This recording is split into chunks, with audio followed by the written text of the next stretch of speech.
On the way ആണ്. കൽബയിലേക്ക് പോകാനുള്ള വഴിയാണ് ഈ കാണുന്നത്. കുറച്ച് ദൂരമായി നമ്മൾ പോയിന്നിട്ട്. നല്ല റോഡ് വന്നപ്പോൾ നമ്മൾ എടുത്തതാണ് കേട്ടോ. അവിടുന്ന് കുറച്ച് ബ്ലോക്കുകളൊക്കെ ഉണ്ടായിരുന്നു. അതിന് UAE നാഷണൽ ഡേയുടെ ഹോളിഡേ കാരണം എല്ലാവരും പോവാൻ നിൽക്കുക. പിന്നെ പെട്രോൾ പമ്പിലും നല്ല തിരക്കായിരുന്നു. രണ്ട് ഭാഗവും ഡിസേർട്ടാണ് കേട്ടോ. നോക്കിയേ, നടുവിൽ കൂടെയാണ് റോഡ് പോണത്. പിന്നെ അവിടെ ഒരു മല കാണാം അറ്റത്ത്.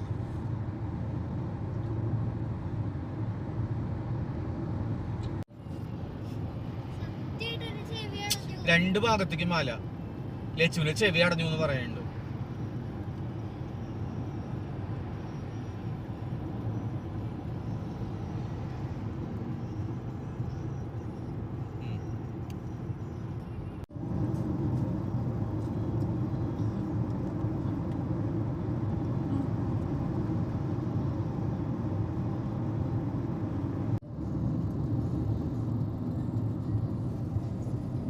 അങ്ങനെ നമ്മൾ അടുത്തുകൊണ്ടിരിക്കുന്നു.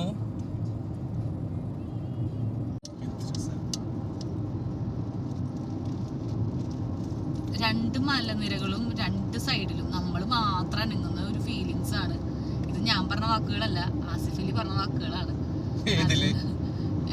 ഫുജൈറ റോഡ് പോകുമ്പോ മലകള് രണ്ട് സൈഡും നിൽക്കുക, നമ്മൾ മാത്രം അനങ്ങിക്കൊണ്ടിരിക്കുക. അതൊരു പ്രത്യേക ഫീലാണെന്നാണ് ആസിഫ് അലി പറഞ്ഞത്. ഫിലിമിലല്ല, അത് റെഡ് FM-ലെ ഒരു ഇന്റർവ്യൂവിന് പറഞ്ഞതാ.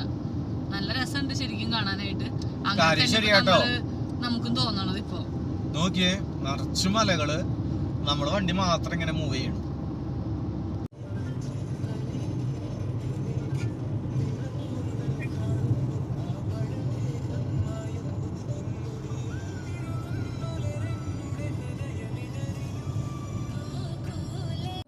ഹായ്, നമ്മൾ ഖൽബ സിറ്റിയിലേക്ക് എൻ്റർ ചെയ്തിരിക്കുകയാണ്.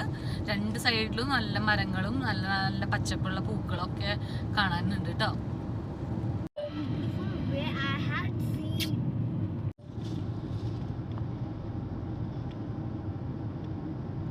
മലകളുടെ ഇടയിൽ റോഡ് കണ്ടോ, നമ്മൾ അതില് പോണത്. നല്ല കയറ്റാണ് കേട്ടോ. ടണലിന് കാണിക്കുന്നുണ്ട് അവിടെ ബോർഡ്. അറിയില്ല എവിടെയാണ് ടണലുള്ളത്. നമ്മൾ ഈ വരവ് ഒരു 100 കിലോമീറ്ററോളായി. 97 അങ്ങാണ്ടാണ് നമ്മൾ പെട്രോൾ പമ്പിൽ നിന്ന് ഇട്ടപ്പോ കണ്ടത് ഈ സ്ട്രെയിറ്റ് ആയിട്ടുള്ള റോഡ്. അല്ല, നമ്മള് വീട്ടിൽ നിന്ന് വരുമ്പോ 130 കിലോമീറ്റർ ആയിരുന്നു. 130 കിലോമീറ്റർ 2 മണിക്കൂറിന്റെ അടുത്താണ് ടൈം കാണിക്കണ്ടായിരുന്നത്.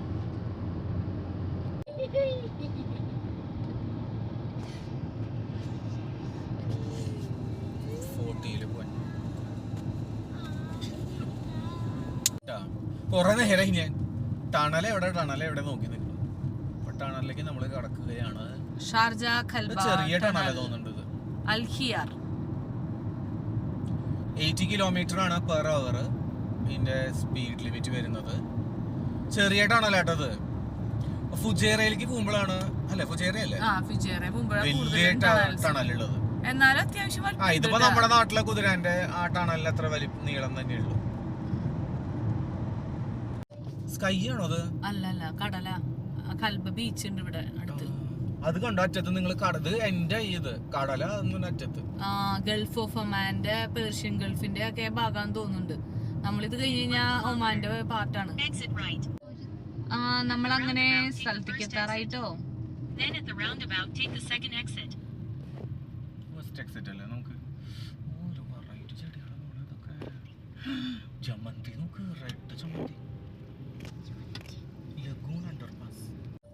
ഹായ്, നമ്മളപ്പോൾ എത്തിയിരിക്കുന്നു. അൽ ഹിലാഫ്. വായിക്കാൻ ഭയങ്കര പാടാ. ഹായ്, നമ്മൾ മോസ്റ്റ് ബ്യൂട്ടിഫുൾ സ്ഥലത്തിലേക്ക് വന്നിരിക്കുകയാണ്. എന്തൊരു ഭംഗിയാണ് കാണാനെന്നറിയോ. ശരിക്കും അത്ര ക്ലിയർ വാട്ടറാണ്. കണ്ടില്ലേ, നല്ല ബോട്ടിംഗ് ഒക്കെ ഉണ്ട്. 150 ദിർഹംസ് ആണ് ഇവിടെ ബോട്ടിങ്ങിന്. പിന്നെ വേറൊരു സംഭവം ഉണ്ട്, നോക്കട്ടെ കേട്ടോ. അവിടെ അടിപോയി. അതേ കണ്ടില്ലേ, 3-4 ഉണ്ടായിരുന്നു കേട്ടോ. അതാ വരുന്നുണ്ട് 1 by 1 ആയിട്ട്. നല്ല പൂക്കളുണ്ട് കേട്ടോ. പിന്നെ ഇവിടെ റെസ്റ്റ് ചെയ്യാനുള്ള സ്ഥലമുണ്ട്. ഇവിടെ പായൊക്കെ വിരിച്ചിട്ട് ഓരോരുത്തർ ഇരിക്കുന്നൊക്കെ ഉണ്ട്. അതെ, ഇതില് ഫിഷ് ഉണ്ട് കേട്ടോ, നമ്മുടെ ഗോൾഡ് ഫിഷ് ഒക്കെ. അവിടെ താറാവും ഉണ്ട്. ആണോ? ഗോൾഡൻ ഫിഷ് ഉണ്ട്, നിറച്ചുണ്ട്. പിന്നെ അവിടെ ഇഷ്ടം പോലെ ഉണ്ട്. താറാവും ഉണ്ട് അവിടെ. വെയിലാണ് കേട്ടോ, ഞങ്ങളിപ്പോ വന്നേ ഉള്ളൂ. കുറച്ച് കഴിഞ്ഞിട്ട് ഞങ്ങൾ ബോട്ടിൽ കയറുകയാണെങ്കിൽ കാണിച്ചു തരാം വീഡിയോ. ഓക്കെ. ഹൽവ കോർണിഷ് അടുത്തുണ്ട്, നമ്മൾ അവിടെ പോയിട്ട് നമുക്ക് ഫുഡ് കഴിക്കണം. ഇവിടെ അടുത്തൊരു താറാവും മീനൊക്കെ ഉണ്ട്.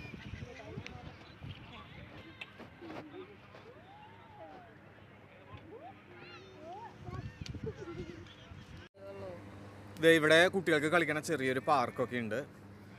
ഇതേന ലച്ചു കിട്ടും കൂടി അവിടെ ഓടി കളിക്കുന്നുണ്ട്. പക്ഷെ വെയിലാണ് കേട്ടോ. ഇതേന ഊഞ്ഞാലാടണു.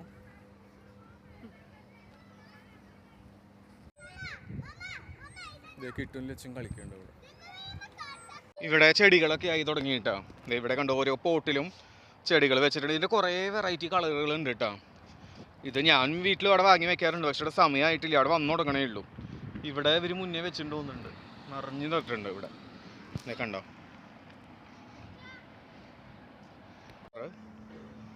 പിന്നെ അത് ഇവിടെ ഉണ്ട്, നിറച്ചിങ്ങനെ വെച്ചിട്ടുണ്ട് കേട്ടോ. പോട്ടുകളിലാക്കിയിട്ടാണ് വെച്ചിട്ടുള്ളത്. ഇത് അടുത്ത കളർ. അപ്പം നമ്മളിത് ഇവിടെ ഈ ഏതാ സംഭവം ഇത്? ഈ ഇതിൻ്റെ അടിയിൽ നമ്മളിത് ഇവിടെ ചെയറൊക്കെ ഇട്ട് കാർ അവിടെ ഇട്ടു. നമ്മൾ ഭക്ഷണം കൊണ്ടുവന്നിട്ടുണ്ടായിരുന്നു. ഇവിടെ ഭക്ഷണം നമ്മൾ കഴിക്കാതിരിക്കണോ. ചിക്കൻ റോസ്റ്റും ഫ്രൈഡ് റൈസും എല്ലാവരും കൂടി ഇരുന്ന് കഴിക്കുകയാണ്. അശ്വതി വിളമ്പുണ്ട്, കിട്ടു. ഇവിടെ ഞങ്ങൾ പായൊക്കെ വിരിച്ച് ഇവിടെ നല്ല തണുത്ത കാറ്റ് കേട്ടോ. വെയിൽ കാണാം നിങ്ങൾക്ക്, പക്ഷെ നല്ല തണുത്ത കാറ്റ്. ഇവിടെ ഒരു പള്ളിയൊക്കെ ഉണ്ട്. അപ്പോൾ നമുക്കിനി ഭക്ഷണം കഴിച്ചിട്ട് കാണാം. ഓക്കെ. രണ്ടുപേരും കൂടി ഷട്ടിൽ കളിക്കട്ടെ ഭക്ഷണം കഴിച്ച് കഴിഞ്ഞിട്ട്. നല്ല ഷട്ടിൽ കളിയാണ്, പക്ഷെ ഇവിടെ നല്ല കാറ്റുണ്ട്. അത് കാരണം കോക്ക് ഇങ്ങോട്ട് തെറിച്ച് പോകുന്നുണ്ട് ഒരു ഡയറക്ഷനിലേക്ക് പോണത്.